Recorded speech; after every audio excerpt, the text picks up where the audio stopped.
ఇప్పుడు పురాణ సంబంధితమైనటువంటి పురాణం స్వామివారి సన్నిధిలో ఒక్కదాన్ని చెప్పాలట. అంటే ధర్మబద్ధమైనటువంటి విశేషంలో ధర్మ జీవనం సాగించడంలో రాముని కన్నా గొప్ప మరి ఎవరూ లేరట. అంతటి రామాయణంలో 24,000 శ్లోకాల్లో ఒకసారి రాముడు చిన్న అసత్యం చెప్పమని తన సారథికి చెప్పి ఉన్నాడట.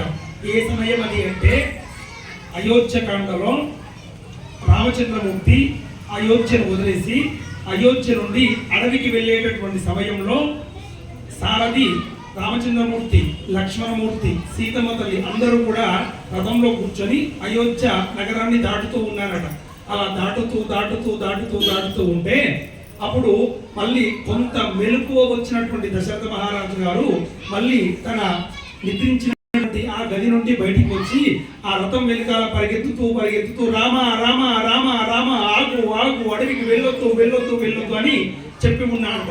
అప్పుడు సారథి వైపు ఆపమంటావా అని రాముణ్ణి సారథి అడిగినాడంట. అప్పుడు ఏం ఆపొద్దు, ఇప్పుడు మీరు రథం ఆపినాడంటే మా నాన్న నన్ను అడవికి వెళ్ళనివ్వడు, వాక్కు అంటే నాకు అసత్య దోషం వస్తుంది అని చెప్పి ఉన్నాడంట రామచంద్రమూర్తి. అలా చెప్తే అయ్యా మీరు బాగానే ఉన్నారు, మీ నాన్న బాగానే ఉన్నారు, కానీ నిన్ను అడవిలో వదిలేసి మళ్ళీ నేను ఇంటికి రావాలి, ఇంటికి వచ్చిన తర్వాత మీ నాన్న ఎందుకు ఆపలేవు అని నన్ను గట్టిగా నిలదీస్తే నేనేం చెప్పాలి అంటే రథం యొక్క సపడిలో రథం యొక్క వేగం యొక్క ఆ చక్రం తిరుగుతూ ఉన్నప్పుడు ఆ శబ్దంలో మీరు చెప్పి నాకు వినబడలేదు దశరథ మహారాజా అని చెప్పి అబద్ధం చెప్పమని రాముడు చెప్పి ఉన్నాడట. అలా చెప్పి ఆ యొక్క సారథి రామచంద్రమూర్తి సహితముగా అడవికి వెళ్ళి అడవిలో అలా ఉండి తర్వాత రాముడిని వదిలేసి మళ్ళీ వెనక్కి వచ్చాడట. దశరథ మహారాజుకు రాముడు చెప్పమని చెప్పిన అబద్ధమే చెప్పి ఉన్నాడట. ఈ అబద్ధం కాదా, ఈ అబద్ధం కాదా అంటే ఈ అబద్ధము శాస్త్రంలో అబద్ధంగా చెప్పబడం కుదరదు.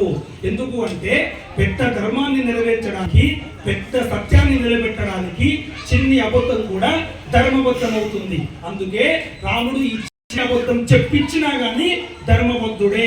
అటువంటి రామాయణంలో అటువంటి రామాయణానికి వారసులం మనమంతా కూడా.